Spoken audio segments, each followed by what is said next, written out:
warriors, slowly and methodically, the narrative is changing.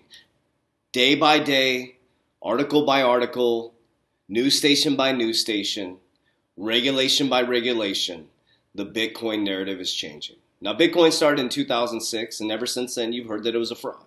Even Jamie Dimon, the CEO of Chase, told you that Bitcoin's a fraud, and if you buy or sell cryptocurrency or Bitcoin, you are stupid. As in 2019, he built JPM Coin. They have their own blockchain now.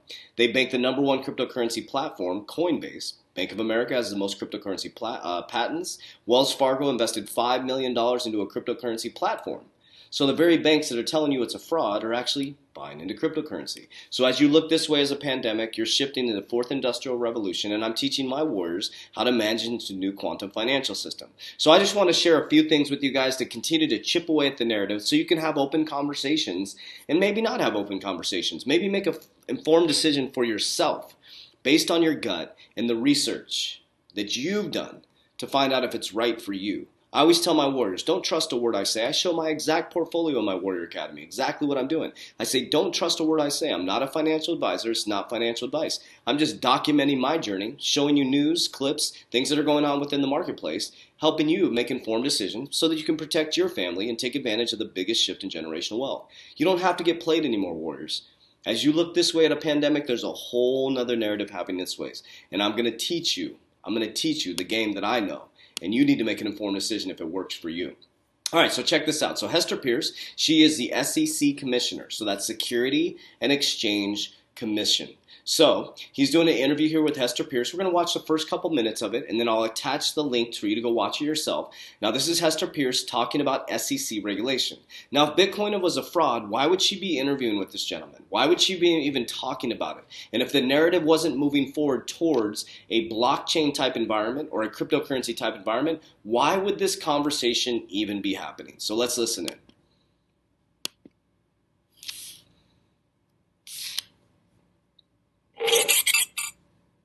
Commissioner Pierce, welcome to the breakdown. I'm so excited to have you here. I'm excited to be here. I'm a fan of your show, and so it's great to have the chance to talk to you. I have to start, of course, with my standard disclaimer, which is that the views I represent are my own views and not necessarily those of the Securities and Exchange Commission or my fellow commissioners. This works for me because I'm excited about your views specifically. So I wanted to ask you a few questions, just kind of, we're at this moment of transition. We're at this inflection point. Obviously, Chairman Clayton has announced that he's stepping down. And so I guess kind of looking back and looking forward, what are some of the things that you feel kind of most happy about what we've accomplished or what you guys have been able to do vis-a-vis the crypto industry over, the last kind of period? And what do you think are the issues that you're kind of highest on your priorities list moving into the next year? I mean, looking back, candidly, I'm not that happy with what we've done with crypto. I think that the approach we've taken has been too slow and too ambiguous. And so I think one piece where we have made some good progress is we've brought cases against some of these fraudulent actors who purport to be in this space. I mean, frankly, they're not even in this space. They're just trying to raise money using the crypto label. And so that's important to have the enforcement presence there for those kinds of things is good.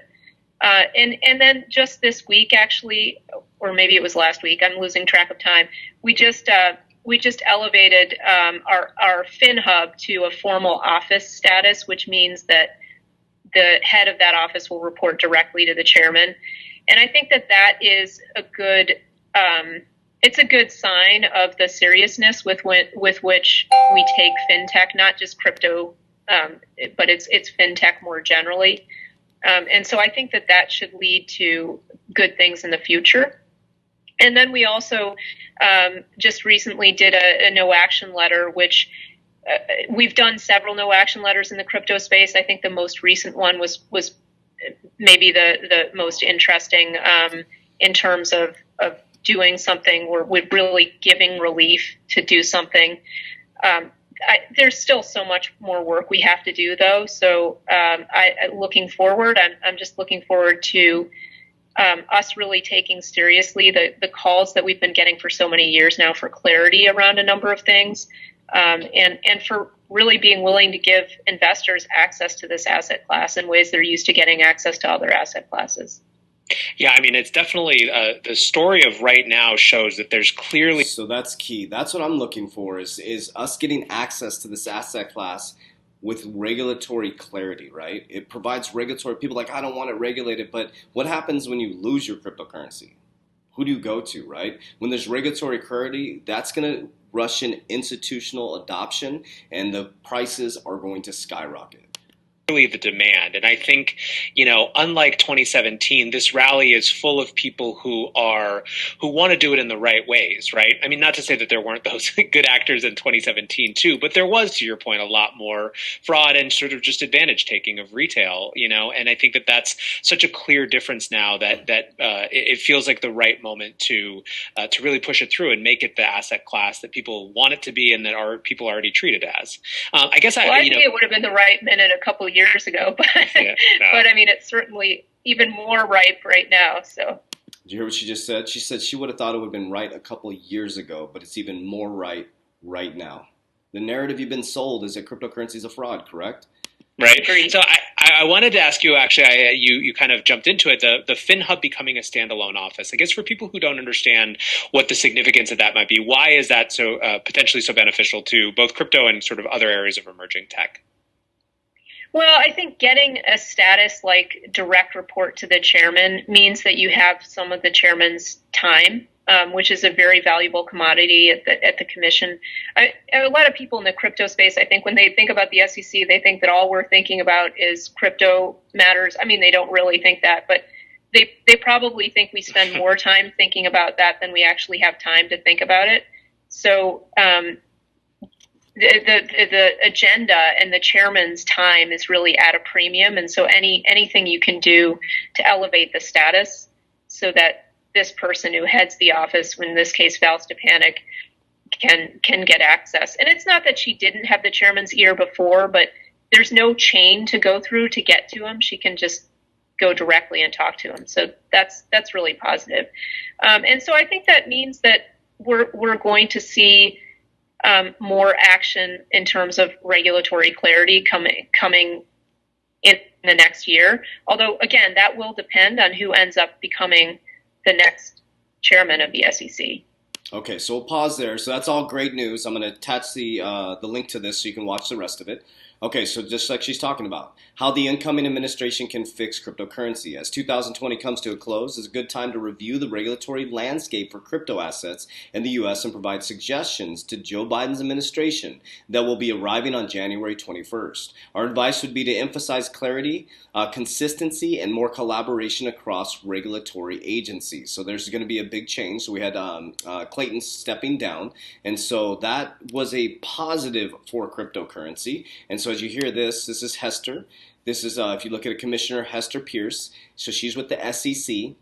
Brad Garlinghouse has said within the next 6 to 8 weeks for XRP, there's going to be some big regulation coming. That's what he was saying. Within the next 8 weeks, we should have some clarity regulation. And you're seeing the institutional adoption. So how 600 billion could be moving into Bitcoin, JP Morgan strategist says. Demand for Bitcoin from insurance companies and pension funds may rise over the coming years, says JP Morgan strategist. In brief, insurance companies and pension funds could invest 600 million in Bitcoin over the coming years. For that to happen, institutions in the US, UK, and Japan need to allocate at just 1% of their funds into cryptocurrency. The Massachusetts Mutual Fund Life Insurance Company has set an example recently buying 100 million worth of Bitcoin. Why would a mutual fund company put 100 million worth of Bitcoin?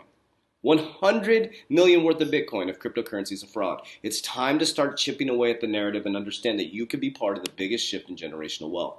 Another article, investing. The wealthy are jumping into Bitcoin as stigma around cryptocurrency fades.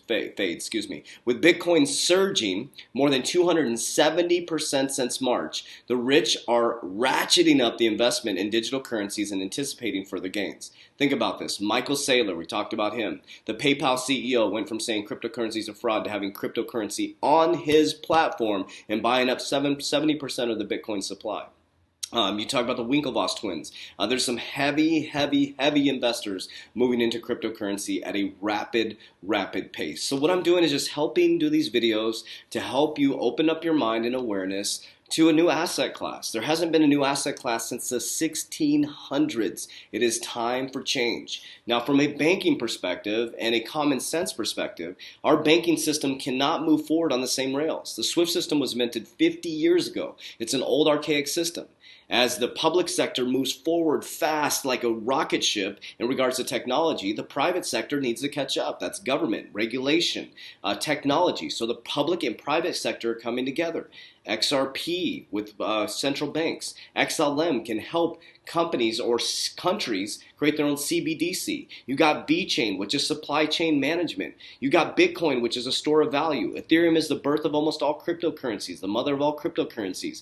There is so much utility out there to help the world move into this new quantum financial system and move into the new fourth industrial revolution. So warriors, I just don't want you to be uninformed. Like I said, I'm not a financial advisor. You don't have to believe a word I'm saying. All I'm doing is teaching my warriors exactly what I'm doing. We work out together live on a daily basis. We teach you nutrition, mindset coaching, subconscious mind programming around money, understanding economics, what are the basics around cryptocurrency, and I show you my personal journey as I navigate into the new quantum financial system. Like I said, I'm not a financial advisor. None of it's financial advice. I just show my warriors exactly what I'm doing so they can make informed decisions and build generational wealth for their family for a lifetime to come. It's time, warriors. The train has left the building. If you know the game, you can't be played. As I always say, warriors, rise! Click the link down below to join the academy or join our free Facebook group right here in the description in our bio.